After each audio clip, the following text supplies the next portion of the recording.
Gente Carina, un magazine radial pensado para vos y el cuidado de tu salud. Estilos de vida, arte, historias que inspiran. Con la conducción de la doctora Karina Pese. No somos ángeles, no nos caímos del cielo. La gente que busca el amor verdadero. Gente que... Hola, muy buenos días. Estamos en un nuevo programa de Gente Carina y empezamos un poco accidentada, que se me caen los auriculares. Muy buenos días, gente. Estamos en Buenos Aires, la temperatura actual 24 grados, un clima súper agradable para el calor que pasamos ayer. Muy buenos días, Amalia. Hola, doctora Pelle, ¿cómo le va? Qué linda se la ve. Gracias, Amalia, vos también. Bueno, muchas gracias. Muy elegante. Y ya tenemos en nuestro piso a nuestra invitada del día de hoy, que es la licenciada Liliana Marini. Ella es licenciada en psicología. Ella tiene un posgrado en familia y adolescencia. Además, es una gran amiga, ya ha venido a la radio y hemos tocado también un tema muy interesante que es la adolescencia. Sí. Gracias, Liliana, por estar acá. De nada, un placer, Cari, gracias por invitarme y bueno, quiero desearles que este año tengan un año divino de muchos programas tan interesantes sobre la salud y sobre la comunidad y la prevención que bueno, siempre son maravillosos. Así que bueno, cuando quieran, acá estamos. Parece que empezamos con un programa, estamos acá, la gente no entiende, pero estamos un poco accidentadas. Se nos bajó el micrófono, Amalia no para de reírse. Son las cosas que pasan en un programa en vivo. Bueno, Liliana, estábamos en este, no podemos decir que no es un programa en vivo. El motivo de haberte convocado, el motivo también por el que estoy también hoy con un guardapolvo, es que quisiera que empezáramos a hablar sobre la relación médico-paciente. Uh-huh. Y elegí este tema no al azar, sino en realidad por algo puntual que me pasó a mí el último mes del año, cuando viajé a Estados Unidos a un congreso médico, en donde viví del otro lado, como a veces nosotros los médicos decimos. No estuve del otro lado del escritorio siendo médico, sino del otro lado siendo paciente, en donde pude ver cuál es la medicina que tiene Estados Unidos. Nosotros a veces desde acá idealizamos muchísimo la medicina de afuera, porque tienen acceso a todo lo que es lo último en aparatología, en tecnología, pero hay algo que a veces fallan, que es el tema de la vinculación, esto de la comunicación entre el médico y el paciente. Y pude vivir esta medicina fría que a veces los pacientes hacen el reclamo, en donde reclaman reclaman que no hay una comunicación fluida por parte del médico, de que la forma en que se dan a veces diagnósticos presuntivos son en forma así como tajante, sin haber una previa conversación, un mínimo diálogo, haber creado mínimamente esta empatía que es tan necesario. Y bueno, y entonces creo que es importantísimo analizar, hacer un alto en nuestra tarea diaria y analizar un poco qué es lo que estamos haciendo con nuestra tarea, con nuestra medicina, qué medicina tenemos y qué medicina queremos, tanto los pacientes como los médicos. Entonces creo que es un tema muy lindo para tratarlo y eso lo vi inmediatamente con la respuesta que tuvimos en las redes sociales cuando compartí cuál iba a ser el tema, la temática de hoy. Inmediatamente tuve muchísimos mensajes por WhatsApp, por Facebook, por Twitter, en donde me decían qué importante este tema que vas a tratar. Y uno de los que se sumó con estar contento de que toquemos este tema es el profesor doctor Antonio Loruso, que seguramente nos está escuchando, y nos dice que para él es fundamental escuchar al paciente, porque como ya muchos decían, escuchando al paciente generalmente arribamos al diagnóstico. Sí, la verdad maravilloso. Bueno, lo saludamos al doctor ya que estamos. Él justamente ayer hizo un comentario sobre este tema, ¿no? Cómo hay que oír al paciente, y yo le había agregado que bueno, eso ya es un medicamento más, que tiene que ver con este famoso título que le hemos puesto, la relación médico-paciente, para abordarlo hoy, ¿no? La relación médico-paciente es para darle una definición, es la interacción que se va a ir dando entre una persona supuestamente enferma o que se siente enferma y su médico tratante. Esto quiere decir que es un vínculo bastante asimétrico, porque de alguna manera el sufriente o el doliente se encuentra en condiciones de vulnerabilidad, se siente amenazado, es una persona que se siente mal pero quiere estar bien, es una persona que requiere ser tratada de una manera muy especial. Y Cari, vos lo dijiste recién, la comunicación, es decir, cómo nos comunicamos con nuestro médico, cómo nuestro médico nos puede escuchar y nos puede brindar una información acerca de lo que nos pasa, Sí. para armar una estrategia de tratamiento y nosotros encarrilarnos con él a la búsqueda de la salud, porque en realidad no es más que eso. En la interacción médico, nada más ni nada menos que eso, ¿no? La interacción entre el médico y el paciente tiene que ver con eso, con pasar una etapa de un episodio de salud, ya sea, o de falta de salud, podríamos decir, de enfermedad, donde vamos a estar trabajando los dos desde distintos lugares o las dos partes, pero con el mismo objetivo. Entonces, acá la comunicación va a marcar muchísimo para dónde va a ir el tratamiento y para dónde va a ir el paciente. Por ahí nos encontramos en estos tiempos con la dificultad del poco tiempo que hay, el tiempo acotado para atender a un paciente, es decir, de acá se desprenden un montón de cosas. Pacientes por ahí que no son tan fáciles, médicos con poca paciencia. Sabemos que ha aumentado mucho lo que es la cantidad de pacientes y ha disminuido por ahí la calidad en la atención. Sí, eso es una queja bastante frecuente a veces de los pacientes, la falta de tiempo Sí. en la atención médica, que eso a veces los médicos están un poco rehenes a estas situaciones porque tienen tiempos establecidos para Sí. la atención. La falta de que sienten que no los escuchan, que quieren comenzar a hablar y te interrumpen inmediatamente porque están corriendo contra reloj y inmediatamente, bueno, qué es lo que lo aqueja, como tratando, y a veces toda esa historia que el paciente te quiere contar es lo que te va a llevar y te va a ayudar a hacer el diagnóstico. Justamente. Mira, hay una imagen que es el médico, porque a mí me gusta hablar de hechos también, porque es más fácil, es más llevadero que la cosa teórica. El médico en su computadora, viendo, taca, anotando algunas cosas básicas en una entrevista, por ejemplo, de admisión, de primera consulta, sin mirar A los ojos. esos ojos llenos de angustia y desesperación, porque el paciente todavía no sabe lo que tiene, lo que le pasa. Y de repente el médico se olvida de mirar. ¿Y cuántas veces esa mirada, que tiene que ver con, bueno, acá aparece el término empatía, que está tan no sé, agotado de definiciones, podríamos decir, que es la capacidad que tiene una persona, en este caso el médico, de ponerse en el lugar del paciente, de sentir esa conexión con lo emocional y con lo psicológico, con lo que le pasa. Es tan importante que eso aparezca para que el paciente se sienta contenido y pueda relajarse un poco. Eso también le va a permitir contar sus cosas, no retasear información, darle más herramientas. Gente Carina, un magazine radial pensado para vos y el cuidado de tu salud. Estilos de vida, arte, historias que inspiran. Con la conducción de la doctora Karina Pese. No somos ángeles, no nos caímos del cielo. La gente que busca el amor verdadero. Gente que... Hola, muy buenos días. Estamos en un nuevo programa de Gente Carina y empezamos un poco accidentada, que se me caen los auriculares. Muy buenos días, gente. Estamos en Buenos Aires, la temperatura actual 24 grados, un clima súper agradable para el calor que pasamos ayer. Muy buenos días, Amalia. Hola, doctora Pelle, ¿cómo le va? Qué linda se la ve. Gracias, Amalia, vos también. Bueno, muchas gracias. Muy elegante.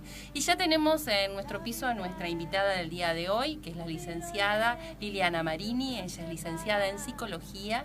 Ella tiene un posgrado en familia y adolescencia. Además, es una gran amiga, ya ha venido a la radio y hemos tocado también un tema muy interesante que es la adolescencia. Sí. Gracias, Liliana, por estar acá. De nada, un placer, Cari, gracias por invitarme y bueno, quiero desearles que este año tengan un año divino de muchos programas tan interesantes sobre la salud y sobre la comunidad y la prevención que bueno, siempre son maravillosos. Así que bueno, cuando quieran, acá estamos. Parece que empezamos con un programa, estamos acá, la gente no entiende, pero estamos un poco accidentadas. Se nos bajó el micrófono, Amalia no para de reírse. Son las cosas que pasan en un programa en vivo. Bueno, Liliana, estábamos en este, no podemos decir que no es un programa en vivo. El motivo de haberte convocado, el motivo también por el que estoy también hoy con un guardapolvo, es que quisiera que empezáramos a hablar sobre la relación médico-paciente. Y elegí este tema no al azar, sino en realidad por algo que puntual que me pasó a mí el último mes del año. Gente Carina, un magazine radial pensado para vos y el cuidado de tu salud. Estilos de vida, arte, historias que inspiran. Con la conducción de la doctora Karina Pese. No somos ángeles, no nos caímos del cielo. La gente que busca el amor verdadero. Gente que... Hola, muy buenos días. Estamos en un nuevo programa de Gente Carina y empezamos un poco accidentada, que se me caen los auriculares. Muy buenos días, gente. Estamos en Buenos Aires, la temperatura actual 24 grados, un clima súper agradable para el calor que pasamos ayer.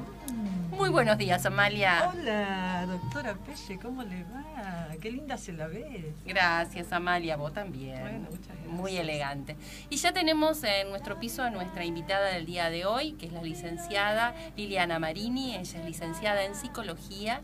Ella tiene un posgrado en familia y adolescencia. Además, es una gran amiga, ya ha venido a la radio y hemos tocado también un tema muy interesante que es la adolescencia. Sí, sí.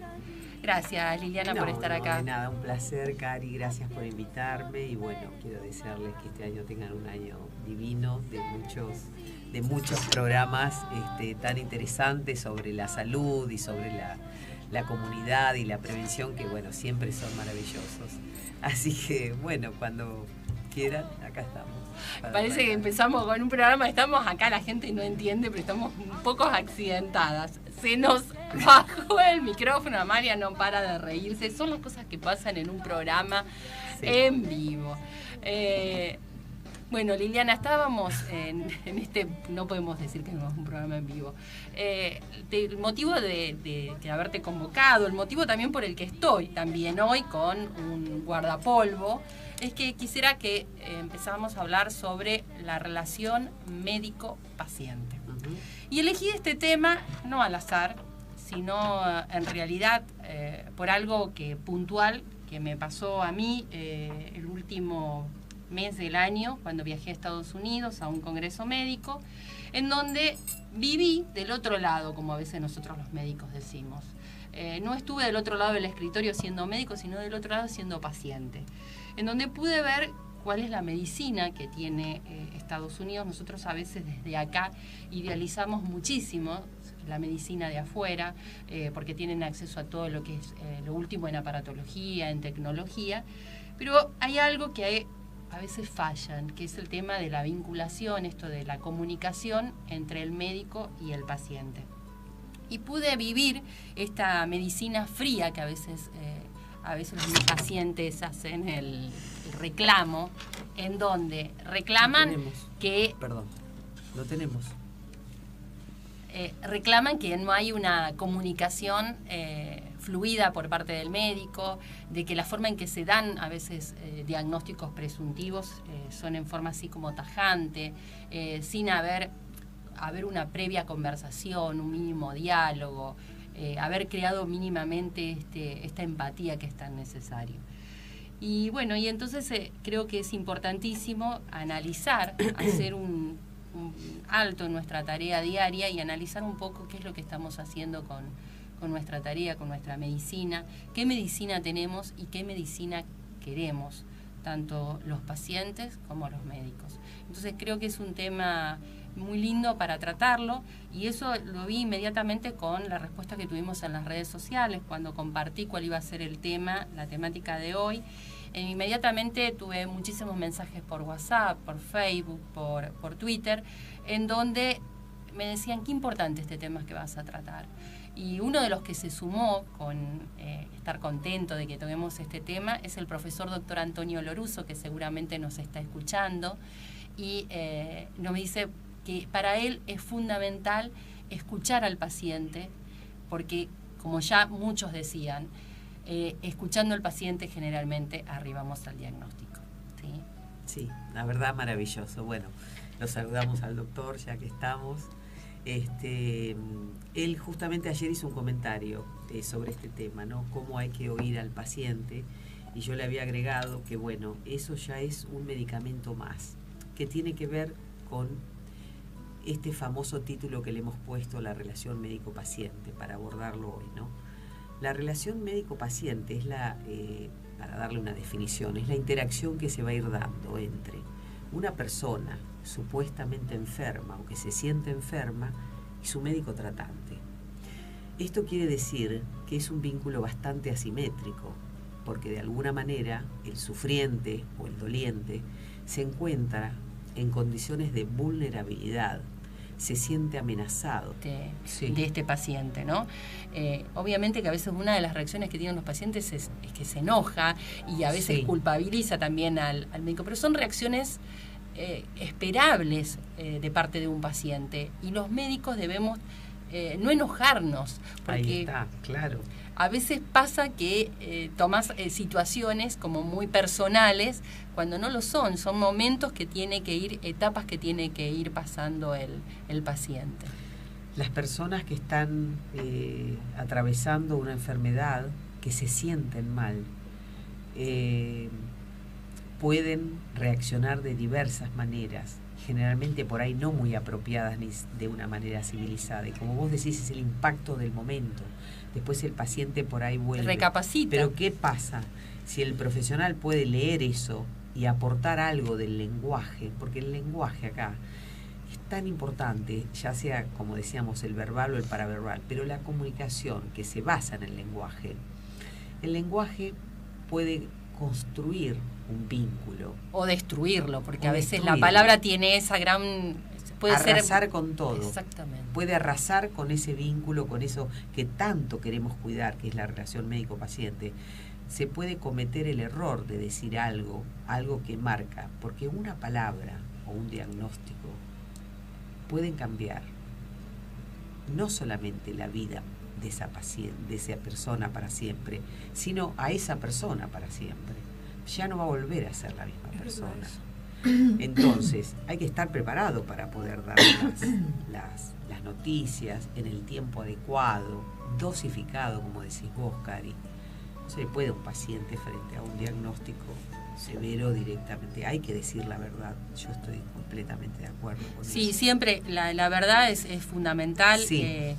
Creo pero que también aparejado con la verdad está todo el tratamiento que podemos hacer, todo lo que vamos a pasar juntos, todo lo que se va a y darle atravesar al paciente siempre todas las opciones, todas las alternativas, y que el paciente pueda también participar activamente en la decisión del mejor tratamiento que considere para él. Ha pasado, por ejemplo, de pacientes que viven muy distantes y que, bueno, el tratamiento a veces de elección para ese caso, por el tamaño del tumor, por ejemplo, en un cáncer de mama, sería una cirugía conservadora, pero la paciente vive a enormes distancias, no va a poder cumplir con la radioterapia, le es imposible a lo mejor económicamente estar en una ciudad, y la alternativa puede llegar a ser una mastectomía. Entonces, plantearle siempre al paciente todas las opciones. Si el paciente no puede cumplir con todo un tratamiento adecuado, cuáles pueden llegar a ser las consecuencias.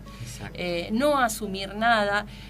También en esto de la comunicación, a veces cuando uno le da a un paciente una noticia, el paciente está como aturdido, y tanta información, por más que sea una persona brillante, inteligente, esa información que vos le estás diciendo, tanta información junta, le queda ni el 10%. Entonces a veces reforzarlo con un papel, anotándole las indicaciones o los puntos que hemos conversado y darle esta posibilidad de que después lo piense, que vuelva y lo conversemos.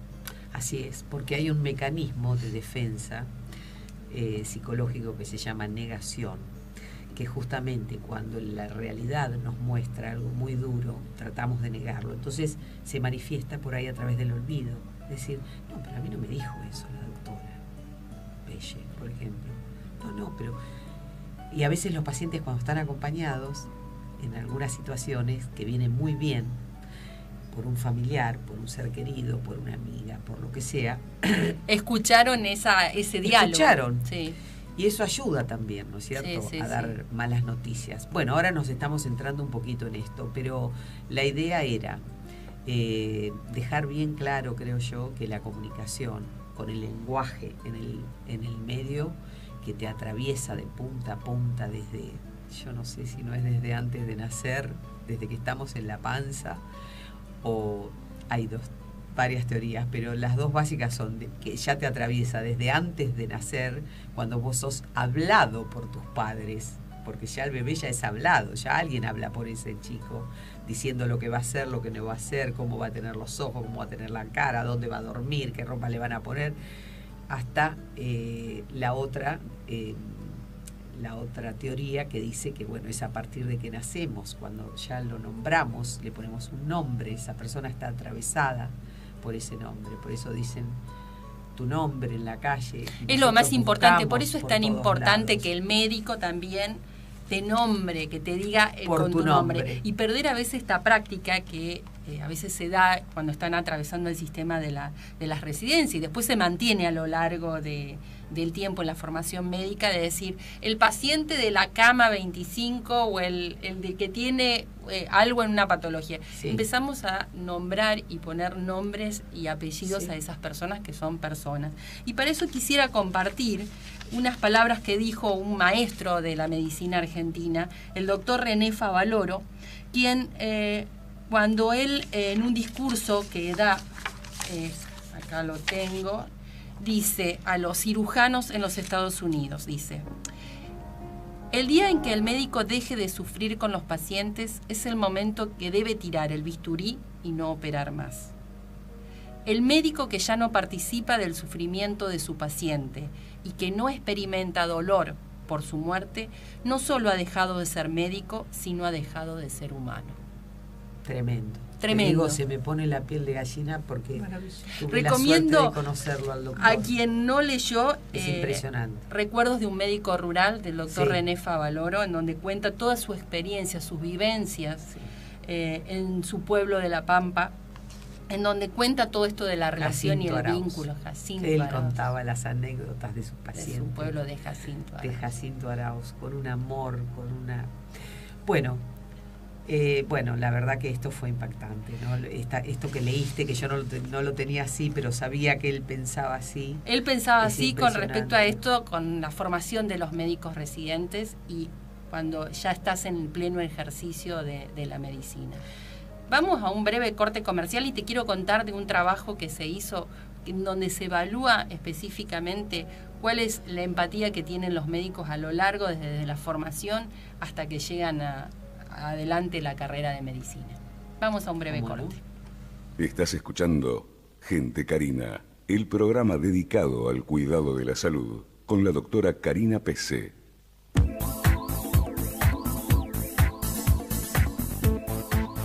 Dr. Williams Bucret, especialista en cirugía plástica, estética y reparadora.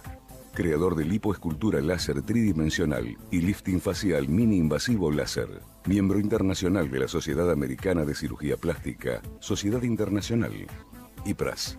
Sociedad Internacional IPRAS Iberoamericana. Sociedad Internacional Iberoamericana y Argentina, SACPER. Consultorio, Avenida Alicia Moró de Justo, 1848, segundo piso 6, Puerto Madero. Turnos al 011-4314-1710. Horarios, lunes a viernes de 13 a 21. Sitios, web, drbucret.com.ar, lipolaser3d.com.ar, milfacelift.com.ar.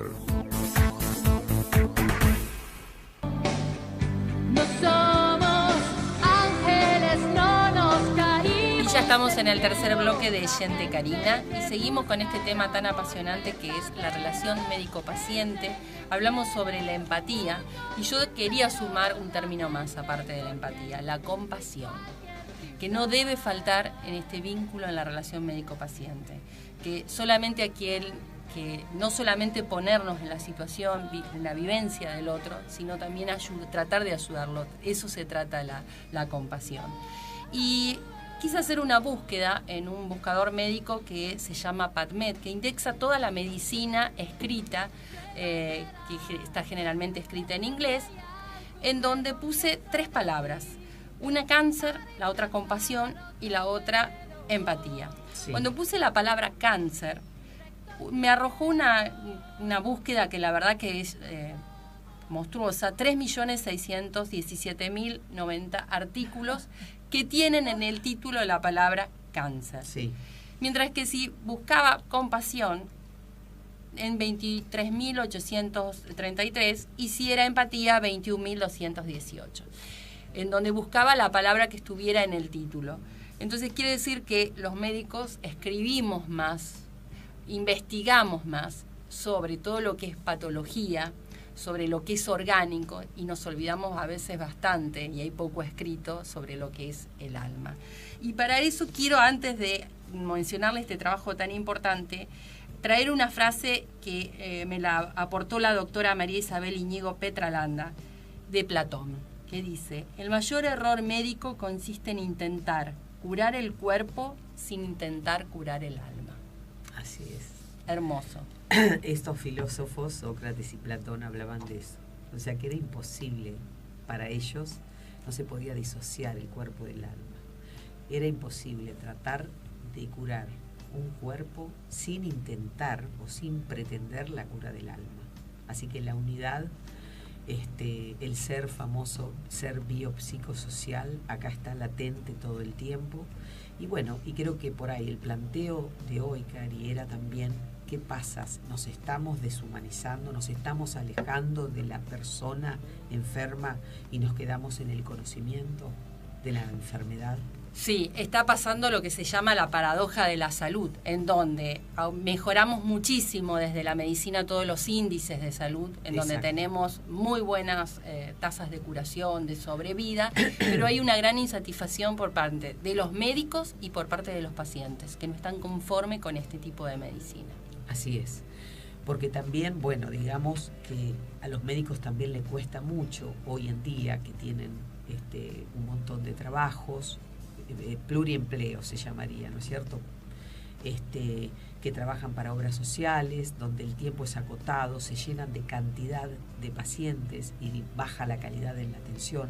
Ellos también sufren por eso, porque hay un intento. Yo veo en los hospitales, por lo menos yo estoy en uno que es un hospital muy interesante, donde a pesar de la cuestión de que hay tantos pacientes en el hospital y el avance de la tecnología, la gran mayoría de los médicos todavía luchan por seguir haciendo la ciencia médica con valores éticos y morales. Y eso, chapó, con esos son los que me llevo bien yo. Claro.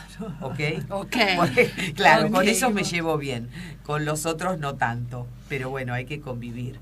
Porque yo soy psicóloga, así que imagínate que no es fácil la convivencia, pero con esas personas que luchan cada día por saber cómo por está respetar su la paciente. dignidad de su paciente. Exacto.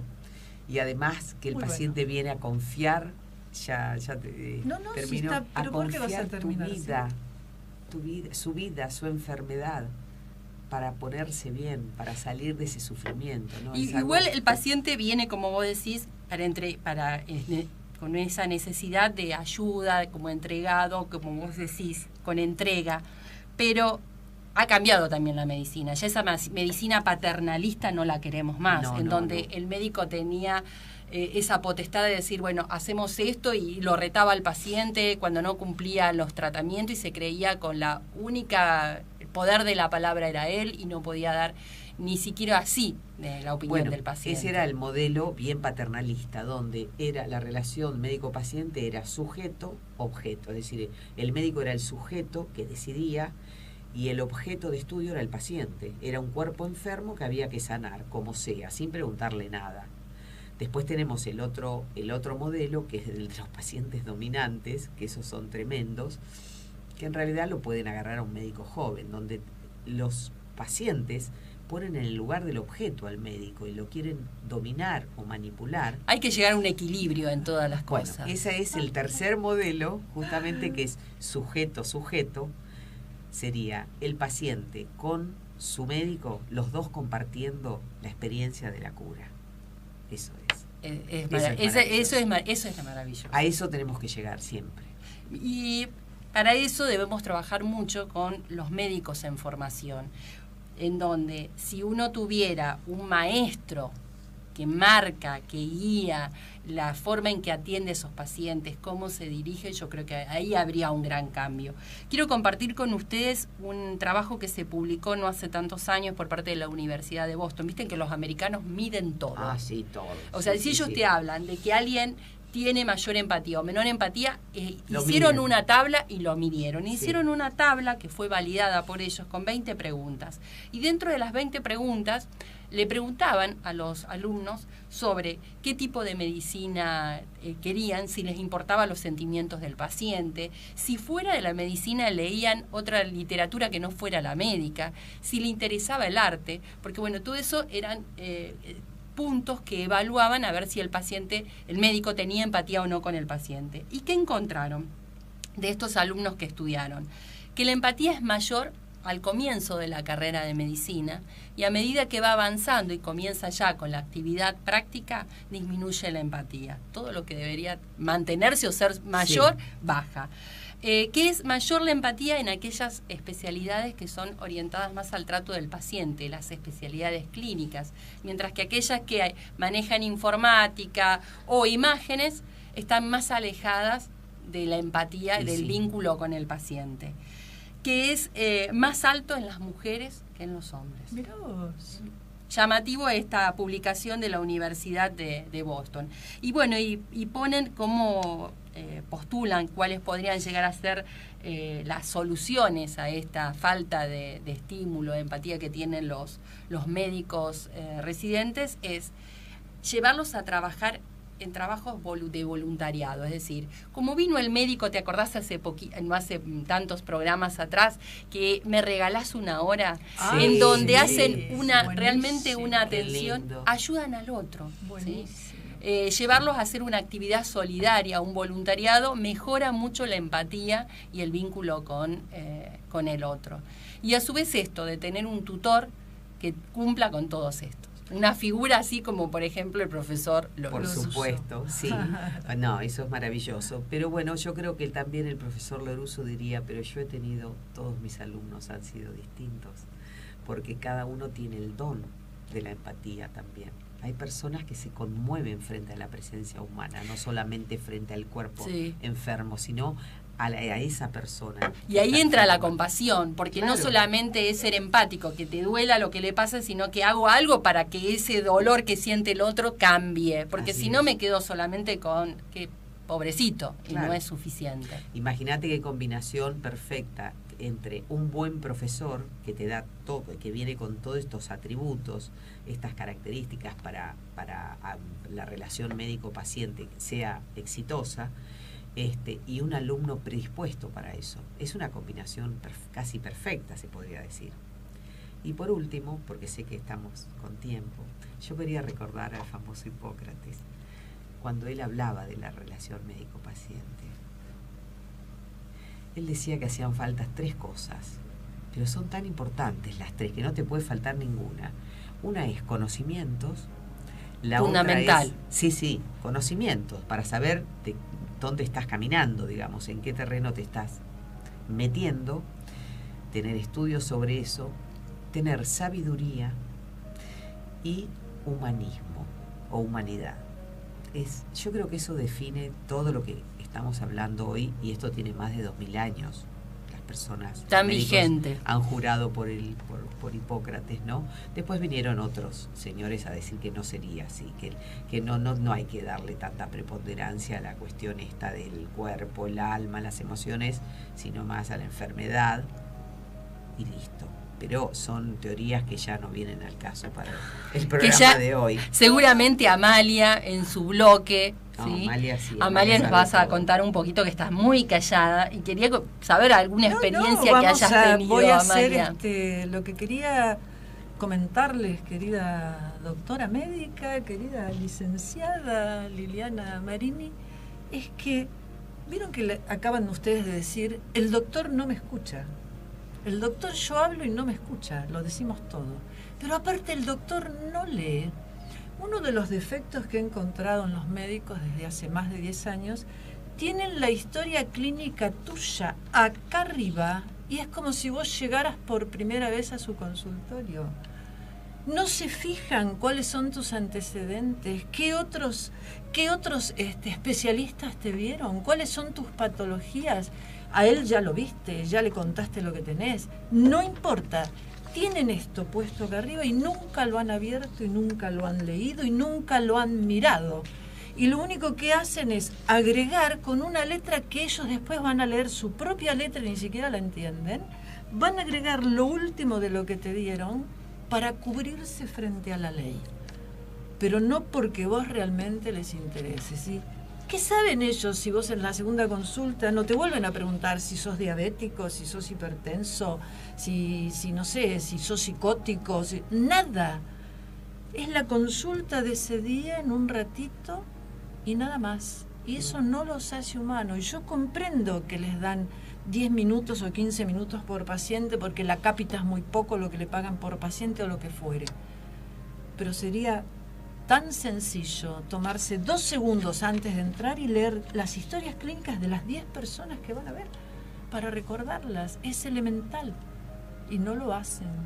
A mí me ha pasado en este último año de llegar a un consultorio y que me dice, señora, ¿cuál es el motivo de su consulta? Mire, doctor, yo vengo porque... Mire, vamos a hacer una cosa. ¿Cuánto hace que no se hace un análisis clínico? Un año. Bueno, mire, hágase análisis de sangre, de orina, placa radiográfica. ¿Cuánto hace que no se hace una placa?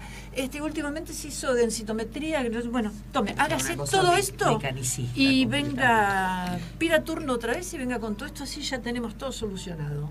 Pero es terrorífico. Los métodos complementarios son excelentes, pero Perfecto. son eso, complementarios. No tienen que reemplazar nunca la anamnesis, que es esto, el interrogatorio, Perfecto. preguntar, y la palpación. Perfecto. Hay pacientes que se quejan de la falta de palpación de parte de los un médicos. pelo, dicen los Sí. pacientes. No me Es que tocó es un así, pelo. es que no te tocan. Cuando alguien va al médico actualmente y lo revisan exhaustivamente, la verdad que estos pacientes se sienten muy, pero muy bien, porque se supuesto. sienten revisados, examinados y tocados con esas manos que están preparadas para detectar Claro, lo el que sea. semiólogo, semiología ya directamente, pero ni siquiera en la universidad se ve semiología. Yo la verdad que recomendaría a todos mis colegas 2 libros de tener de cabeceras. Uno, Recuerdos del médico rural del doctor Favaloro, y otro, Un médico afortunado del doctor Berger, que escribe también sobre el humanismo y sobre el médico rural. Habla muchísimo, que es un libro que fue escrito hace casi como 40 años y es un tema muy actual. Parece que estuviera hablando de hoy. Perfecto. Así que tomamos tus quejas. Sí, sí. Comparto. Pero No, bueno, con dos también tenemos que profesionales. rescatar que hay médicos maravillosos, especialmente Sí, en Argentina, claro. donde no permiten, no reciben llamados cuando están con su paciente. Si alguien quiere entrar en la secretaria, por ejemplo, o algo, les dicen estoy ocupado. Eso le da ese respeto por el, Claro. por el otro. Respetar la dignidad del otro. La dignidad, la intimidad del paciente, ese momento de ese encuentro que es tan especial entre...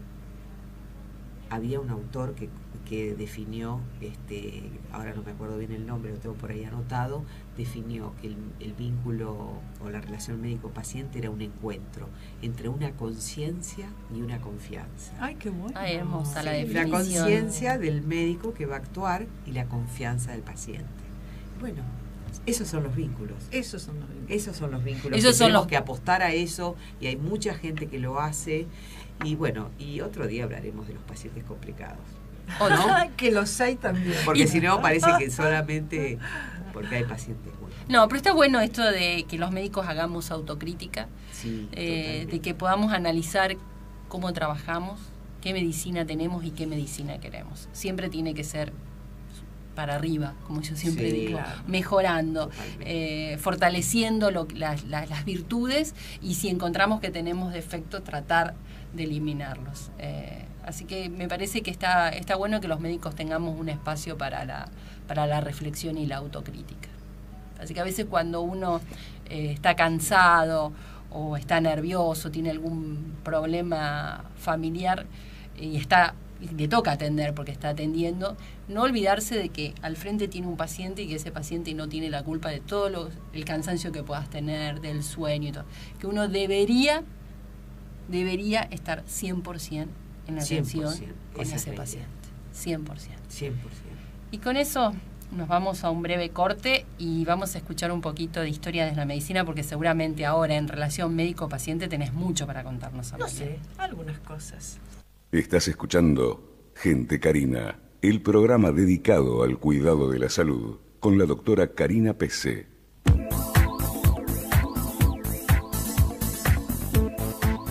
Dr. Williams Bucret, especialista en cirugía plástica, estética y reparadora. Creador de lipoescultura láser tridimensional y lifting facial mini invasivo láser. Miembro internacional de la Sociedad Americana de Cirugía Plástica, Sociedad Internacional, IPRAS. Sociedad Internacional IPRAS Iberoamericana, Sociedad Internacional Iberoamericana y Argentina, SACPER. Consultorio, Avenida Alicia Moró de Justo, 1848, segundo piso 6, Puerto Madero. Turnos al 011-4314-1710. Horarios, lunes a viernes de 13 a 21. Sitios, web, drbucret.com.ar, lipolaser3d.com.ar, milfacelift.com.ar.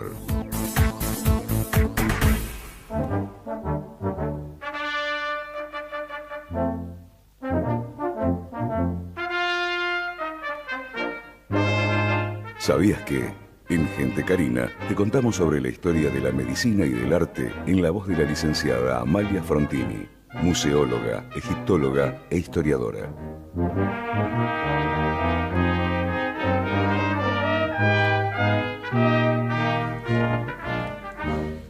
Y ya estamos en el último bloque de ¿Cómo pasa Gente el Carina. tiempo? Pasa rapidísimo. Tenemos unos 10 minutitos para tocar un tema que es apasionante. Historia de la medicina, Bueno, luego historia de la escucharlas relación a ustedes médico-paciente. dos, es muy poco lo que tengo para aportar. Solamente puedo comentar desde el punto de vista histórico cómo el paciente puede ver al médico o cómo el médico puede ver al paciente a través de la historia. Y si vamos a las culturas primitivas, todos sabemos que el médico, ¿quién era? Era el sacerdote, era el chamán, era el gran Así es. curador, era la ley. O sea, Dios mismo le había dado el poder y el arte de saber curar, por lo tanto, temido y respetado. Y lo que el fulano decía era lo que se hacía. Si nosotros nos metemos en la religión que nos da origen a casi todos nosotros, que es la religión judeocristiana, y vamos a la Biblia, sabemos que Jehová directamente a una de las 12 tribus, que es la tribu de los Leví, de los levíticos, le encarga la custodia del templo. Todos los templos van a tener que ser custodiados por esa tribu y no otra, y le da el carácter de sacerdote y médico. Y el pánico de la población era que el propio sacerdote era el que va a determinar si yo soy puro o impuro, porque si estoy enfermo soy impuro, y me va a mandar incluso lejos del templo y lejos de la ciudad para que me cure solo, y voy a tener que volver y mostrarle mi piel y mis cosas, a ver cómo estoy, a ver si tengo derecho a entrar o no a la ciudadela por todas estas enfermedades contagiosas que había en aquel momento.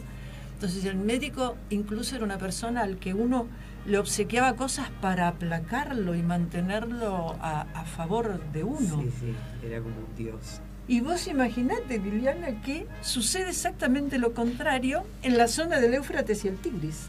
¿Por qué? Porque a través del código de Hammurabi nosotros sabemos que existía la ley del talión. Nadie quería ser médico y el rey determinaba si eras médico o no. Y una vez que No eras existía médico, la vocación ahí, no, era pero impuesta. lo terrible es que si el médico te curaba mal o vos te morías, la ley del talión era para vos también. Vos mataste, vas a morir. Nadie deseaba Nadie deseaba ser deseaba médico. ser médico. Y como decía Liliana Marini, recién en el siglo III va a aparecer Hipócrates, el genio, la cosa más grande que hubo en la historia de la medicina, que va a separar el sacerdocio de la calidad de médico. Ya el templo no es quien te va a curar, el sanatorio no es el templo, va a ser un hospital. Y el médico no es un sacerdote, el médico es aquel que estudió, y sobre todo Hipócrates. Bueno, tenemos que leer solamente el código hipocrático para saber el juramento hipocrático para de los saber lo médicos. maravilloso que era el acto de ser médico. Sin embargo, esto va a durar muy poquito tiempo, porque otra vez en la época del oscurantismo, o sea, cuando la religión cristiana, pero no porque ser cristiano sea oscurantista, sino que el momento histórico en que el cristianismo en el siglo III de nuestra era hasta el siglo XI, XII de nuestra era, otra vez el arte de curar va a pasar a mano del clero. Y entonces otra vez yo pongo al monje como aquel que me va a curar o me va a matar, y a quien yo le voy a tener que contar cómo es mi alma también para ver si tengo acceso a la cura. Y recién en el siglo XIII, cuando los monjes deciden que van a tocar cuerpos para abrirlos porque estaba prohibido hacerlo, el clero dice no. Esto de hacer autopsias o abrir cuerpos para investigar, no. Y va a surgir algo maravilloso, que son las primeras facultades de medicina. O sea, tengo Pérgamo, Sicilia, Pavía, las grandes universidades donde por primera vez va a haber médicos de estilo, de estirpe, que van a abrir cuerpos, van a investigar, van a saber lo que es la anatomía, y vuelvo a separar la religión de la medicina. Y ahí la gente incluso se va a asustar, porque si el médico no es mi sacerdote, seguramente no es un hombre compasivo, y yo no sé qué es lo que va a hacer con mi cuerpo cuando me cure. Vos fijate, o sea, el miedo del paciente ahora al revés. O sea, si no es un sacerdote humanísticamente, y yo no sé este hombre qué va a poder hacer conmigo, porque por supuesto que los médicos eran varones. Y en un momento determinado, bueno, a partir de este siglo, la secularización de la medicina va a continuar hasta, chicas, el milagro del año 1973. Porque la medicina va a seguir y los médicos nos van a seguir tratando, pero nos van a mentir. ¿Por qué? Porque el secreto de la patología que yo tengo está en manos de mi médico solamente, y yo no la voy a conocer. Y si yo estoy por morirme, o tengo una enfermedad terminal, o tengo alguna cosa contagiosa, se le va a comentar solamente a mi pariente cercano. Y yo, que tengo 70 años, he vivido la experiencia en mi propia familia, en donde alguna de mis tías o alguien tenía una enfermedad terminal y no había que decírselo. Exacto. Y este ocultamiento, y me tengo que callar, y cómo hago, y tengo que poner cara alegre cuando estoy con alguien enfermo, y cuando cerré la puerta llorar, y que no me vea llorar y que no sepa. ¿Y cómo le doy este medicamento y se va a dar cuenta de lo que tiene? Y se va a dar cuenta que está enfermo, se va a dar cuenta que está enfermo. Hasta que en el año 73 en los Estados Unidos se aprueba la primera Carta de Derechos del Paciente, que supone que vos dejás de ser un niño para ser un adulto, y, como decía Marini, tomar conciencia de que la decisión no es solo del médico ni es de la medicina, sino que la decisión es tuya. Sin embargo, yo, que no soy médica, pero a través de ustedes y de las distintas facultades donde doy clases y estoy en contacto con los médicos en los grandes hospitales que atienden a gente muy humilde del resto del país, se sigue guardando la información de si alguien tiene o no una patología. O sea, al paciente se le da el medicamento para que se cure, pero no se le cuenta porque se considera que es estéril contarle. ¿Para qué le voy a contar si no se va a dar cuenta de lo que le voy a decir? Que tome el medicamento y ya está. Hay a veces muchos familiares que tienen este tipo de vínculos y que no quieren que el la madre o la abuela sepa de lo que está padeciendo. Entonces es todo hablado a voces, a medias Y voces. una de las y cosas no quieren que ustedes van a tener que tener en cuenta, porque en esta conversación maravillosa que yo he escuchado de ustedes dos, es que dentro del rubro de la cirugía es donde a veces se produce esta cosa de la deshumanización del profesional. Yo, al no ser médica, me puedo tomar el tupé de decir, yo admiro a los cirujanos, porque este acto, yo no médica, yo veo un tajo, veo sangre y me desmayo. Este acto de entrar, de invadir el cuerpo de una persona, de la intromisión para curarla, por supuesto, tengo que sacarle lo que tiene adentro que está malo, pero este acto de invadir es una sublimación que tiene el cirujano, o sea, sublima su tajo, su entrar a través de algo al saber que nos va a curar. Pero nos tiene pánico, así como a veces nos tratan mal, el médico cirujano nos tiene pánico, y si no, no existiría esta cosa conformada, ¿cómo se llama? Este papel. Consentimiento el informado. Consentimiento conformado. Informado. Nos tienen pánico de los juicios que nosotros los civiles, los no médicos, les podemos hacer. Y es un conflicto que habría algún día que sentarse el mundo médico y el mundo no médico a ver cómo se soluciona, porque yo no puedo tenerle miedo a mi doctor. Mi doctor tiene que ser mi persona de confianza, y mi doctor no me puede tener miedo a mí pensando que si está haciendo una mala praxis yo le puedo hacer un juicio. Y eso creo que Bueno, parte de ese es esa otro solución tema, es el vínculo es que... la judicialización de la medicina.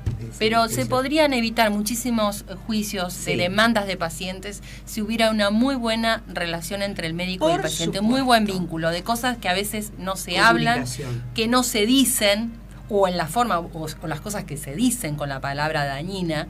Entonces, muchos de esos juicios se podrían evitar si hubiera habido un muy buen vínculo.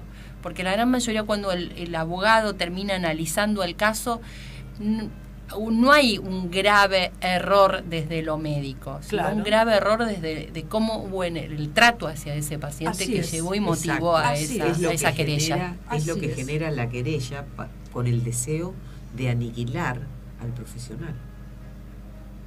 Eso es lo que ocurre, porque en realidad por ahí el error médico que puede haber, porque todos somos humanos, puede haber, no es tan importante como la falta de ese vínculo, que se haya gestado un vínculo de respeto y de información para que ellos dos puedan juntos hablar las cosas. Perfecto. Entonces, el médico, si tiene miedo también, está viendo por ahí en el paciente un futuro litigante, una futura querella.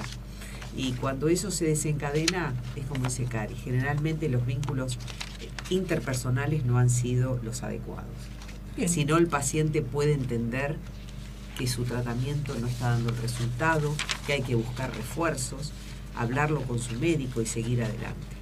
Y lo ideal, bueno, históricamente sería volver a esta cosa de que uno va al consultorio del doctor y saber que es su amigo, que es su para. El médico en los pueblos era el confidente de la familia, o sea, toda la familia cuando vio un problema también lo consultaba y lo veía con el médico, porque era un amigo.